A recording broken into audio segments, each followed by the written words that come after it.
unang panahon, may isang kusinero gustong magluto ng nilagang baboy na maraming gulay. Nagtatalo ang kanyang isip. Gusto niya rin ng baboy na may sarsa.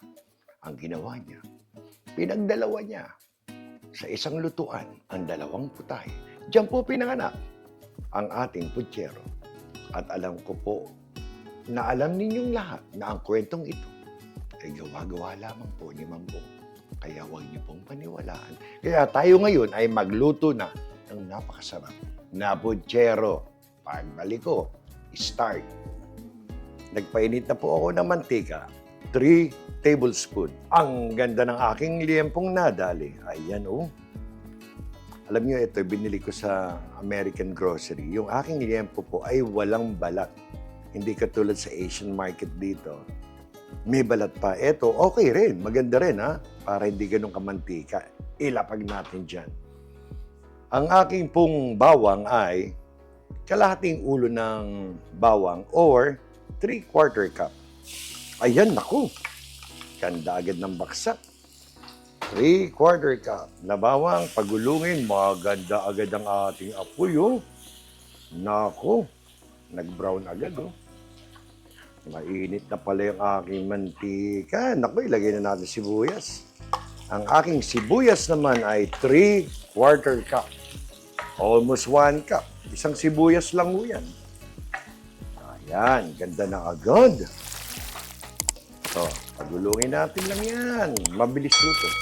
Pero napakasarap ng putyero, lalo pag merong pork and beans. Medyo liligisin nyo ng konti ng kutsara. Yung ibang pork and beans, yung iba buo. Para pag yung humalo, ganda. May buo, may durog. Ang bilis walang patayan to. Translucent na agad. Sunod na natin ang kamatis. Ang ating kamatis, ito ay 2 ng aking hiniwa. Siya po ay 1 cup. Mabilis lutuin to. Ito, iiwanan ko kayo panandalian. Dahil ang ating kamatis kailangang maligis, saka natin titimplahan. Ang ganda ng ating kamatis, yan po ay naliligis na. 3 minutes din.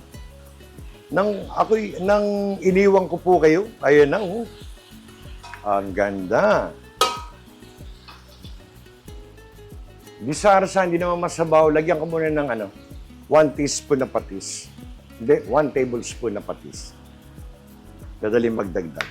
Ayan. Dagdagan ng konti. Ayan na. Bago ko haluin. 1 teaspoon. Sarap. 1 teaspoon lang. Na ground pepper. 1 teaspoon. Dinurog na baboy. Seasoning. Lagyan natin ng 1 teaspoon. Ayan na sila. Hahaluin natin. Lalagyan na natin yung baboy natin dyan. Ganyang kadali yan. Ayan, ganda. Pwede ko nang ilagay ang tomato sauce para magisa, maganda. Pero ang gagawin ko, pagmamantikain ko ng konti ang ating liempo, na siya po ay eksaktong 2 pounds. 2 pounds. So, kulang-kulang 1 kilo. Ayan, ganda. Ito muna, pagmamantikain ko, ganda ng ating liempo. Tignan nyo naman, Ayan, yun nga lang, walang balat, pero may taba. Ayan.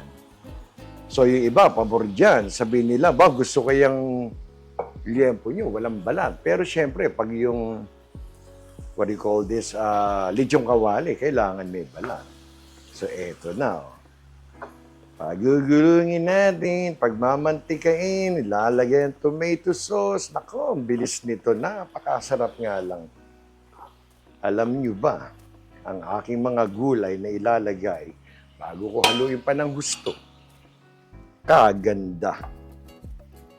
Ayan po, green beans, saging na saba, repolyo, pechay, yan ho ay hindi carrots. Siya po ay orange na kamote. Yan po nadali ko. Pagbalat ko, orange. Ang ganda, Yan ang ating gulay.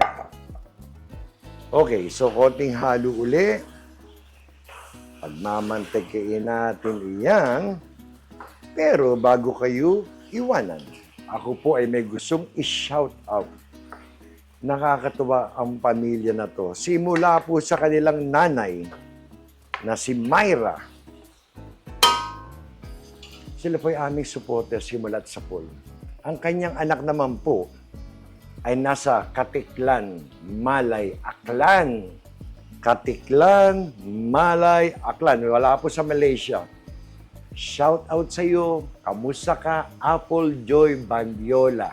Sila po ay may car wash. Diyan po. Susubukan ko pong basahin ang pangalan ng kanilang restaurant at car wash. Avler Mizar Bar and Restaurant Car Wash. Avler. Alam niyo na po yun. Yung Avler Mizar Bar and Restaurant. Kung kayo po ay taga-Aklan area, Apiklan, puntahan niyo po. Maraming salamat, Apple Joy, at sa iyong mami, Myra.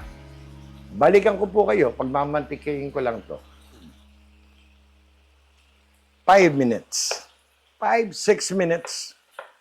Pinagulong-gulong ko lang doon sa ating gisa. Eto na, nagmantika na siya.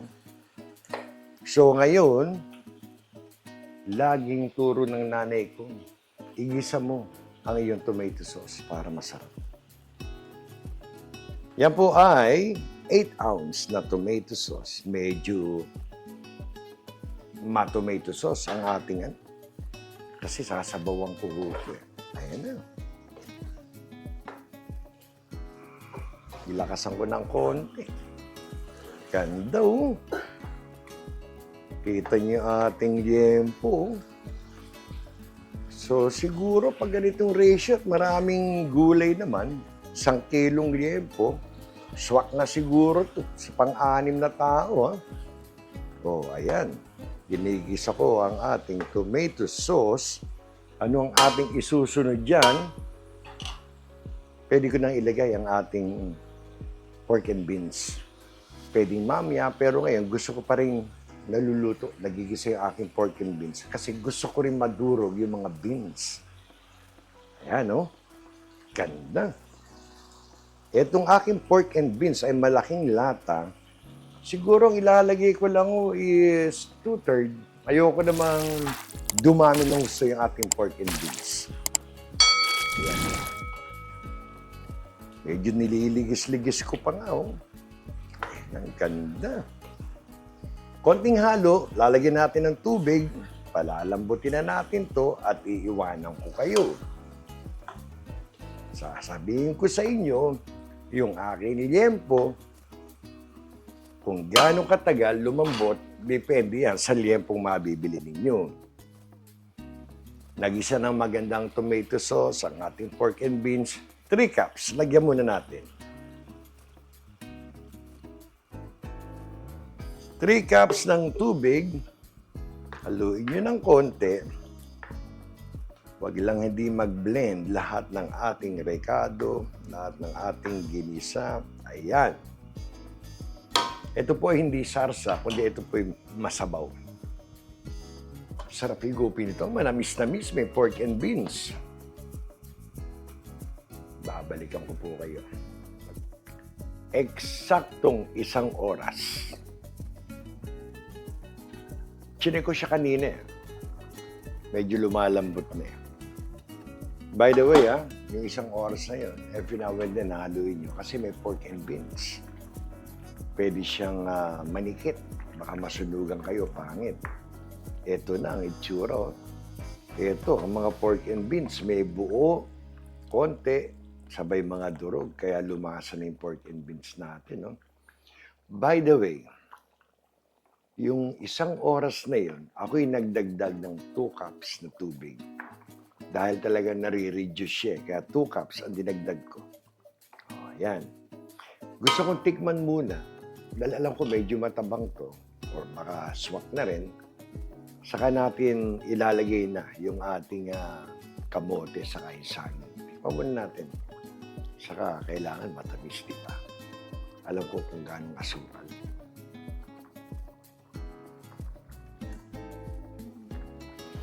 Alam niyo yung alat, swak na sa akin eh. Depende rin sa inyo. Ayoko naman sobrang alat. Pero sa tamis, kulang talaga. Parang ayoko nang dagdagan pa ng asin. Pwede rin namang may patis sa may sili habang kumakain. Alam niyo, mahilig ako sa gusto ko matamis yung aking putsero.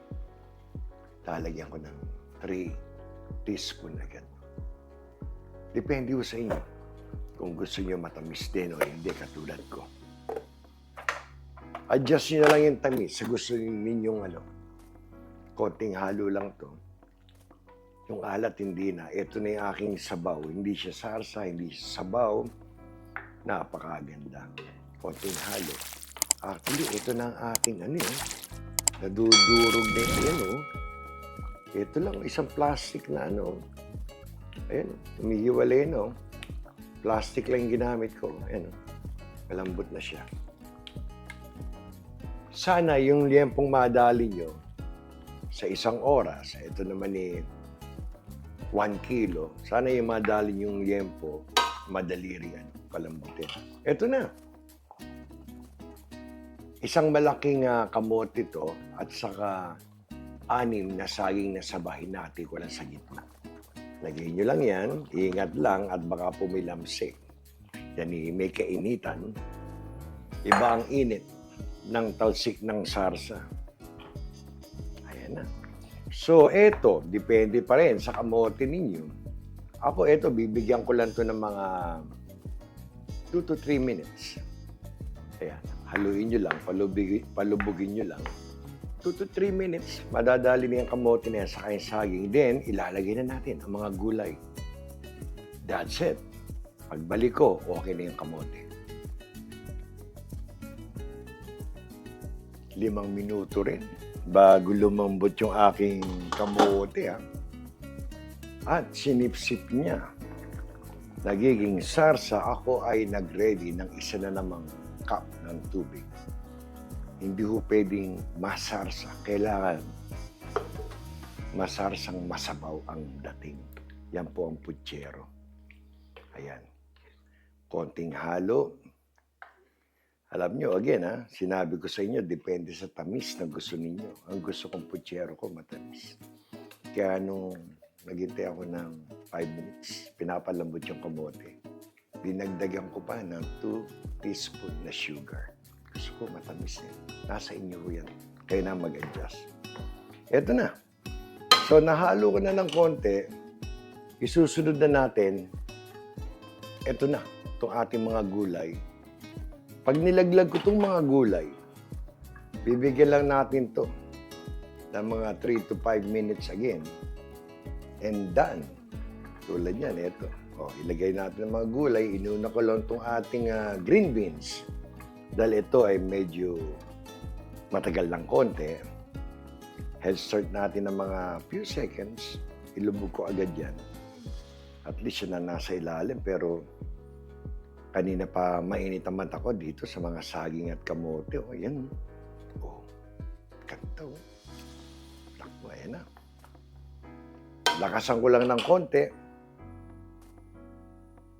Pero ingat lang sa paglalakas ng apoy dahil may pork and beans, madali na masunog yan. Eto, ipwesto nyo lang to dito. Ayan na. Ganda Ito ngayon, ipwesto nyo lang tong ating pechay dito. Medyo ikalat nyo lang. Ayan na. Tapos, takpan nyo. Gusto nyo medyo haluin. Isim ko ng konti, 3 to 5 minutes. Done. Pagbalik ko, plating na tayo. Ito na po. Ang putsero na may pork and beans ni Mambong. Ayan po. Sarap po noon. Para ako tinatawag nung saging, kamuting, gulay. Ang lambot ng ating liempo. Napakasarap. Ang sarap nito. Kahit sa tag-ulan, panalo. Tapos, teterno ako ng pakwan. At saka ng aming pineapple. Panalo. Kaya eto po, muli. Isa na naman pong mapagpalang araw para sa inyo pong lahat. Salamat sa Diyos. Tayo po ay may masarap. Na putsero, na liempo. Salamat po. Hanggang sa muli, kayo po'y kayo ingat.